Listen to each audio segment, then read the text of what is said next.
जय श्री राम सभी भक्तों को, जय माता की। फिर एक नई वीडियो के साथ हाजिर हो गए हैं और आज की जो हमारी वीडियो है वो बहुत ही ज़्यादा इन्फॉर्मेटिव होने वाली है सभी भक्तों के लिए।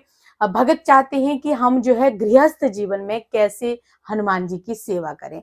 आज की वीडियो इसी विषय पे है। आपको किन चीज़ों का ध्यान रखना चाहिए, कौन सी चीज़ें जो है अनिवार्य होती है गृहस्थ जीवन में, सारी बातों पे चर्चा करेंगे। अंत तक बने रहना, तभी आपको सारी वीडियो समझ में आएगी। अगर वीडियो अच्छी लगती है और अभी तक चैनल को सब्सक्राइब नहीं किया है तो सब्सक्राइब करके रखिए, ताकि आने वाली हर एक वीडियो की नोटिफिकेशन आपके पास पहुंच जाए।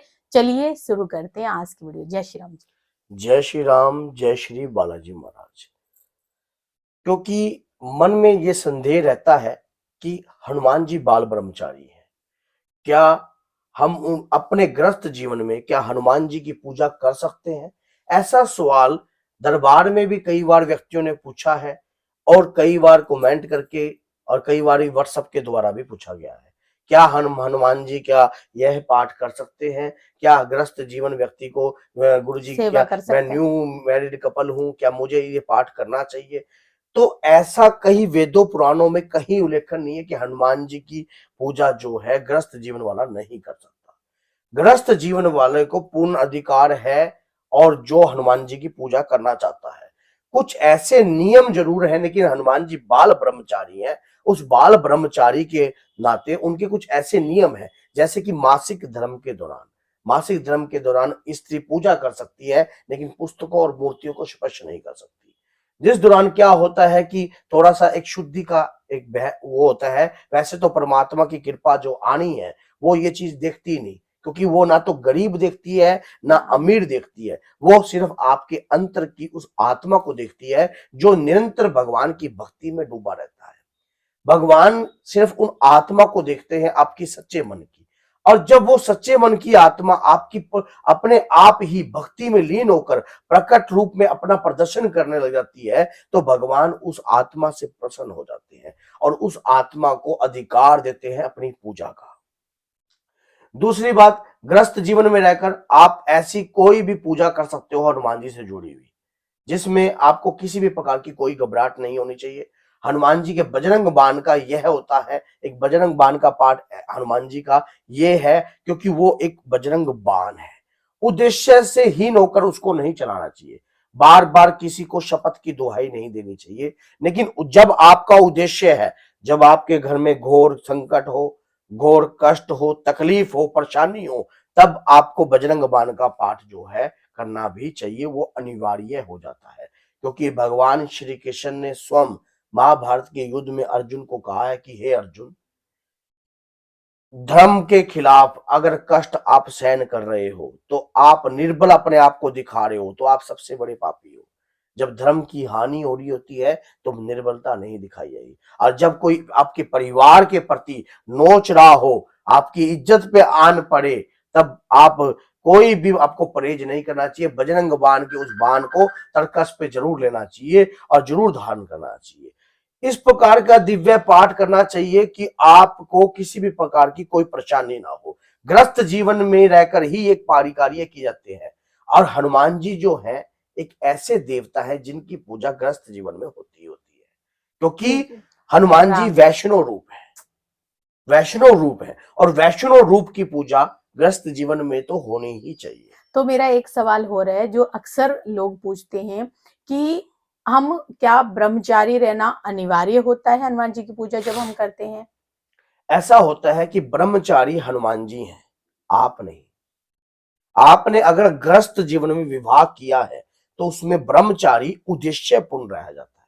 उद्देश्यपूर्ण का ऐसा होता है, अगर आप कोई पूजा कर रहे हो, सुंदरकांड का पाठ कर रहे हो, रामायण का पाठ कर रहे हो, या अब बजरंग बाण का पाठ कर रहे हो, आपने और सो हनुमान चालीसा का संकल्प, ये सभी पाठ आप संकल्प लेके कर रहे हो और उस संकल्प के दौरान आपने ये कहा है कि मैं ब्रह्मचारी रहूंगा, अपने जीवन में इस पाठ के दौरान ये नियम रखूंगा, तो आप ब्रह्मचारी अगर नहीं रहते हो तब पूजा का दोष उत्पन्न होता है।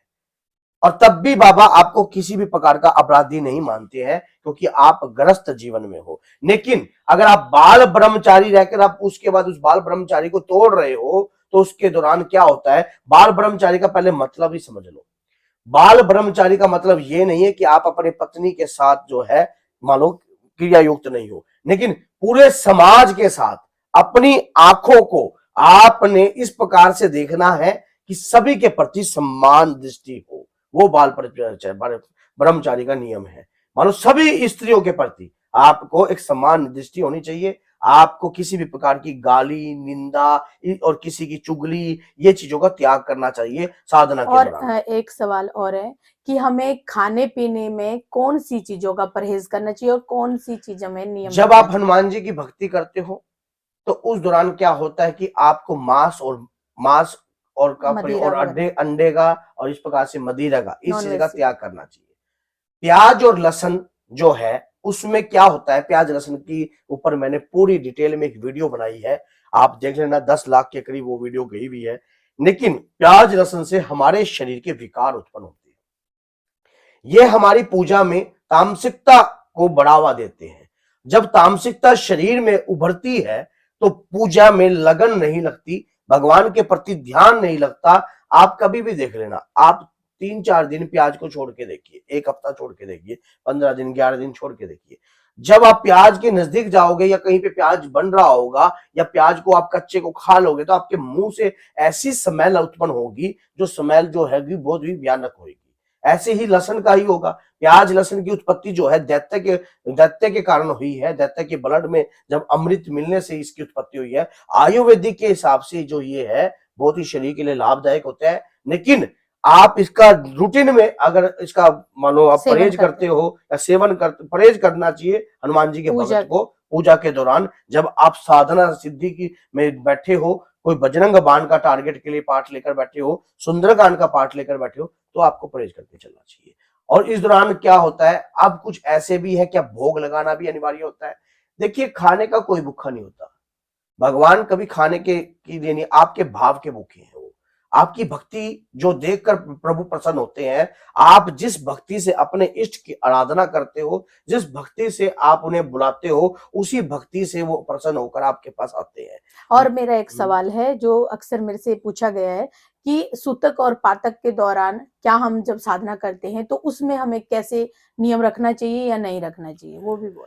देखिए, हनुमान जी की पूजा पे आज का जो टॉपिक है, सूतक पातक पे भी मैंने पूरी डिटेल में वीडियो बना रखी है। लेकिन साधना के दौरान सूतक पातक में अगर आप जाते हो तो आपकी साधना एक खंडन। कसम की खंडित होती है। और खंडित होने के बाद अब सूतक और पातक का जो ऐसा होता है कि सूतक पातक में भी कई प्रकार का होता है। उस वीडियो को जरूर देखना कि इस पूजा के दौरान साधक मान लो सूतक पातक में जाए या किस प्रकार से जाए, हमने वो वीडियो बना रखी है। तो उस वीडियो को आप देखना, चैनल पर ही बनी हुई है। तो उस दौरान क्या होता है कि देखिए, कुछ ऐसे परहेज कर कर चलने पड़ते हैं आपको अपनी साधना सिद्धि प्राप्त करने के लिए। परिवार में से ये नहीं है कि अगर आपके घर में ही हुआ है या कोई दूर की रिश्तेदारी में हुआ है, ये देखा जाता है। तो साधना बरकरार रखनी चाहिए।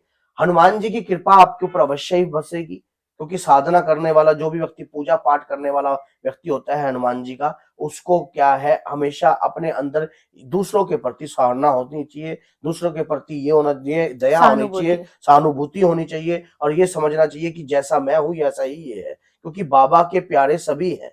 बाबा के प्यारे सभी हैं, सभी भक्त बाबा के हैं। और अगर आप अपने मन में इस प्रकार की धारणा लेकर चलोगे तो आपको कोई भी हरा नहीं पाएगा। हनुमान जी की पूजा में कोई ज्यादा बड़ा विशेष नियम नहीं होते, गृहस्थ जीवन के अंदर वही होते हैं। अब बात रह जाती है, क्वेश्चन मैं भी आपको बता देता हूं कि जो एक ही कमरा है तो कमरे के अंदर हम मान लो पति पत्नी भी है और साथ में मंदिर भी है।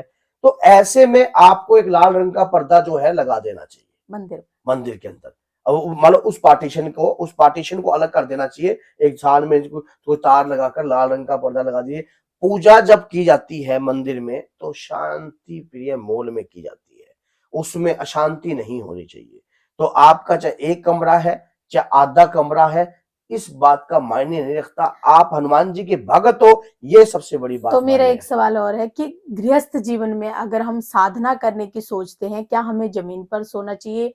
अखंड ज्योत लगानी अनिवार्य होती है, वो भी आप बता दीजिए कि गृहस्थ जीवन के व्यक्ति को किस तरीके से नियम इस चीज का रखना ऐसा होता है साधना करने के लिए, ये आपके ऊपर डिपेंड होता है कि अगर आप साधना कर रहे हो हनुमान जी की, हनुमान जी की भक्ति कर रहे हो, पूजा कर रहे हो। अखंड ज्योत किसी टारगेट के विषय पे लगी जाती है, जैसे कि आप 11 दिन के सुंदरकांड के पाठ कर रहे हो, अखंड रामायण का पाठ कर रहे हो, या आपने 11 दिन तक रामायण का हनुमान पाठ पूर्ण चालीसा कर करना है, हनुमान चालीसा का संकल्प लेकर कर रहे हो, तो आपको जमीन पर ही सोना चाहिए।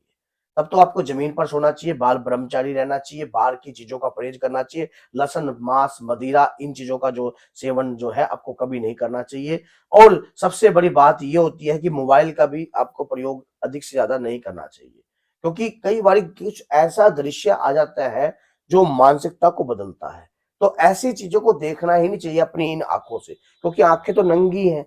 ये तो किसी की तरफ देखेगी तो घुमाकर देख लेंगी, समझ गए। तो हमारे ऊपर बहता है कि हमें वो पर्दा बनाना पड़ता है, वो डिस्टेंस रखना पड़ता है, जिससे हम सफल हो जाए। तो आप जैसे हम पहले भी वीडियो बनाते थे और उनमें हम भक्तों के लिए भी सवाल छोड़ देते थे, तो आज आप पूछिए भक्तों से ही कोई ऐसा सवाल जिसका आपको कमेंट में जरूर आंसर देना है, वो आप जरूर ये बताइए। कमेंट में ये आंसर दीजिए कि आप रामायण के अंदर काकभुसुंडी जी कौन है? तो आप सभी रामायण भक्तों के में लिए ये सवाल गुरुजी काकभुसुंडी के जी द्वारा कौन है?